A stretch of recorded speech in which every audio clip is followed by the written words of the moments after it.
You do not need a lot of supplies to make some really great handmade cards. This one is made with just stamps, ink, and paper. Hello everyone, welcome to sunnydaystamping.com. I'm Julie Baca and I'm so excited to share with you a bunch of card making tips, and we're gonna also make a really cute card.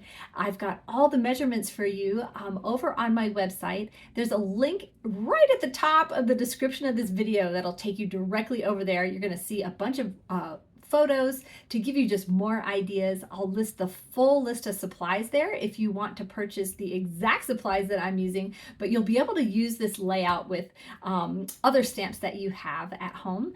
And I also give you all of the measurements. I want you to try to make these at home, and I'd love to see what you make also. So let's get started.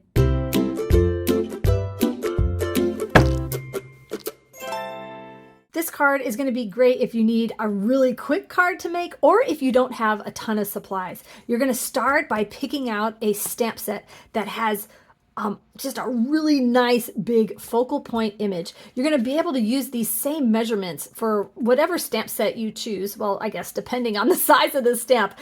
This one I created specifically for this Marvelous Nature stamp set, but you're going to be able to fit anything in this focal point area. Next, you're going to choose one color of ink that's kind of darker, and then a color of cardstock for your card base that's going to be lighter. Because we're stamping the greeting directly on the cardstock, you want the ink to be a little bit darker. That's all you need: stamps, ink, paper. So I want to start out by showing you how to cut a card base, because if you're new to stamping, even though I've given you the measurements, this part can be intimidating, and I've got a trick to where you can cut and score two card bases at one time. So you're going to measure it at 4 1/4 with, I'm sorry, let me show you this, with the narrower end at the top. So not the 11-inch side, but the 8.5-inch side at the top. You're going to score it in half at 4 1/4. So move your cutting blade out of the way and just take your scoring blade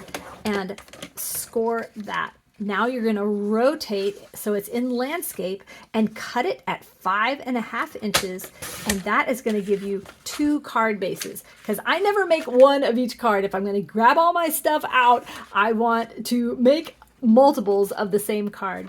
Now, all of the measurements for this card are over on my website. It's sunnydaystamping.com. These print and make project sheets I email out to my email subscribers, and you can get on my list by clicking the link in the description of this video to sign up for my email list. So now we're going to start stamping, and this is when you want to protect your work surface with a piece of scrap paper. I love these big, huge pieces of graph paper. It covers up a large area. I use them until they are really, really messy. Sometimes I even cut them into quarters if I need a smaller space. This graph paper comes in a pack of 100, and I'll put it on the supply list. So once you pick out your stamp set, this one just happens to be a cling stamp set. That means it's rubberized. Stamp sets also come in these clear photopolymer, so that you have two different choices. So we're just going to choose the focal point and pull it off of here.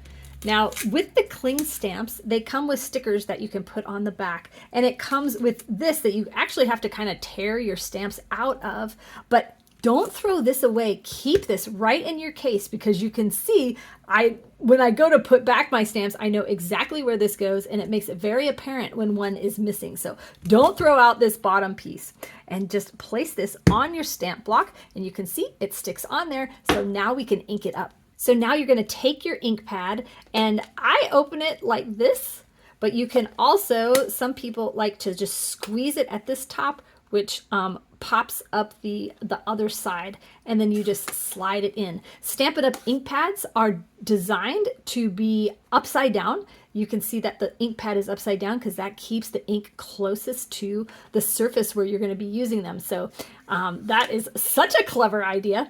Now, with large stamp sets like this, a lot of times with stamps you put them on the ink pad like this, but when they're large, I like to bring my ink pad to my stamp and I just pounce it up and down on here lightly. I'm not pressing hard and then I'm going to look and see, is my whole surface of my stamp inked up? That looks really good. And then you're going to take your square of paper. The measurements for this are on my website or on that project sheet. Center it up and just press. And I wait a couple seconds to make sure, give that paper time to absorb the ink so you get a beautiful impression. Okay, so now once you've stamped, you can see there is still ink on there. You don't want to put this back in your case all inky. So take it to your scrap paper, kind of get off the excess, and then take your chamois or whatever you're using to clean your stamps and wipe off the excess. Now, when I'm using just one stamp set for a stamp, for a card like we are today, I'll just lay my chamois right in here so that I can wipe it off and then pull this off of the block. And you can see when you're pulling off the cling stamps, which are that rubber, don't pull on the rubber here because that might tear it completely off. Kind of get up under all layers of that stamp to pull it off. Now, we're not going to be using this one for our card today, but I want to show you how to use this one in case you get this stamp set. So you're going to put it on your block right there in the middle. Now get it all inked up, but there's just a trick for this one. So this one has a different size piece of paper, and I've got the measurements on my website. And so what you want to do is don't just stamp it right away.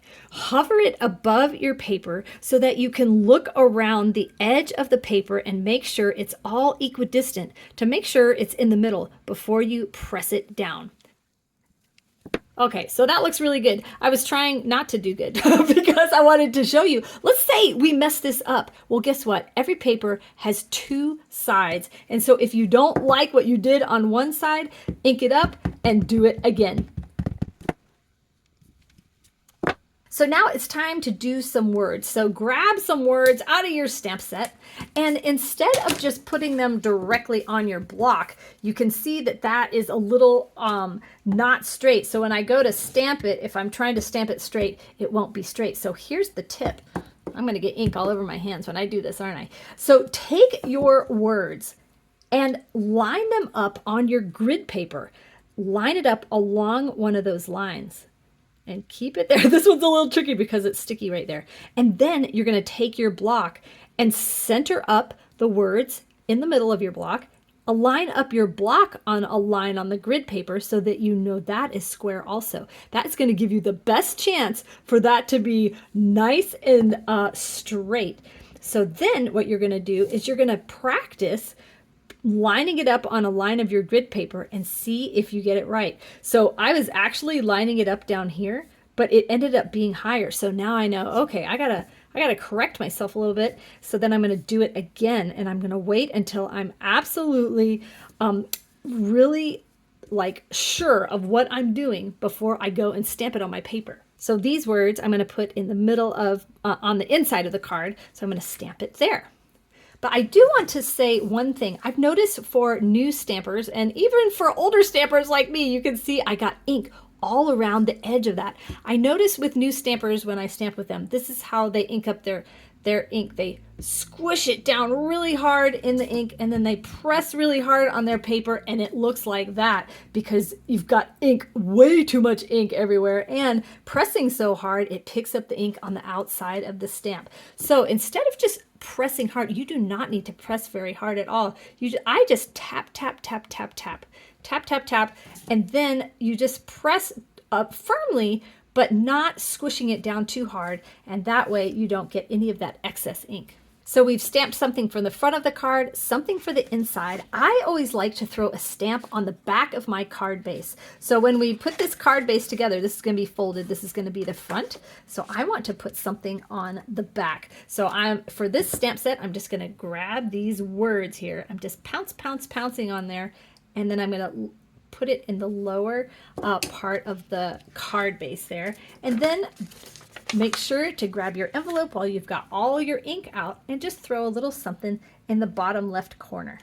Now we're almost done. We just have to glue everything together. But let's go ahead and fold our card base. So the card base is scored, but a lot of times it's not lined up perfectly straight. So I like to align the corners of my card base like that, and then take my bone folder and press it down like that. Go over it a couple times along the folded edge to get a nice firm crease. This will help your card lay flat. Now that's not always going to work, because sometimes, especially with fun fold cards that have a lot of bulk, your cards aren't going to lay flat, but this kind of card will. So now we've got our black piece of cardstock for the front of our card, and we're going to just put some glue on this layer and put it on here. Oh, sorry about that. Someone just came in my room. Okay, so now you've got your focal point, and we're not going to glue it down quite yet, because you can see we've got our words there. And if for some reason I mess up, I don't want this glued on here. We'll just get another card base or something. So I'm going to just put this on here where I want it to be before I go and stamp my greeting. So now I'm going to be right over my card. I'm going to make sure that my block is parallel with this big image here, and it's parallel with the bottom of my card, and that will help me get it nice and straight. I'm holding it for a couple seconds to let that paper soak up the ink, and that's perfect. Now I know I can glue this on. Now, when you glue, you really don't need that much glue at all. And I just put it along the edge.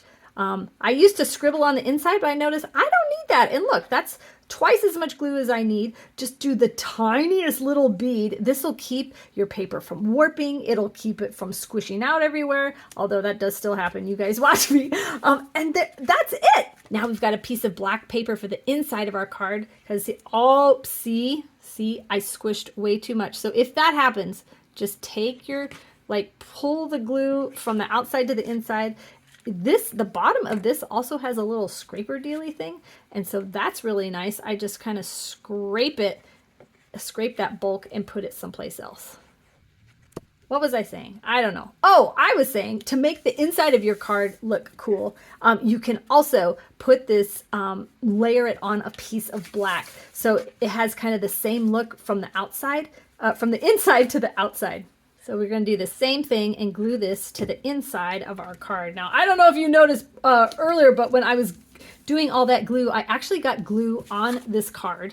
That is going to bug me. So a friend of mine got me this gum eraser, and oh my goodness, it works so well for getting glue off of paper. It kind of balls up the glue, and bango, it's gone. So here's our super gorgeous card that took us just a couple minutes. And obviously, if you weren't talking as much as me, it'll go really quickly. But this is what the birds look like. Now, with this card, because you're only using one color of ink and one color of cardstock, you can have so much fun with the colors. And I have a bunch of examples to show you. So I made a bunch in earth tones. This is green on green.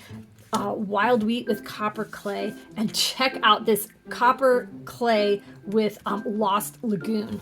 I thought these turned out just absolutely gorgeous. I feel like these would make great masculine cards.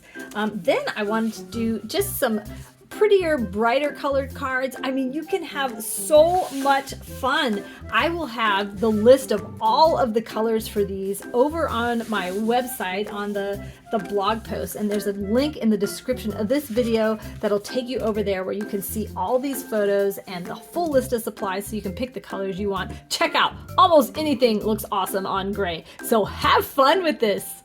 I put out a new card making video every Thursday, so come on back next week. You can also hit the subscribe button and hit the bell to get notified when my new videos come out. Thank you so much for watching today. I hope you have a sunny day.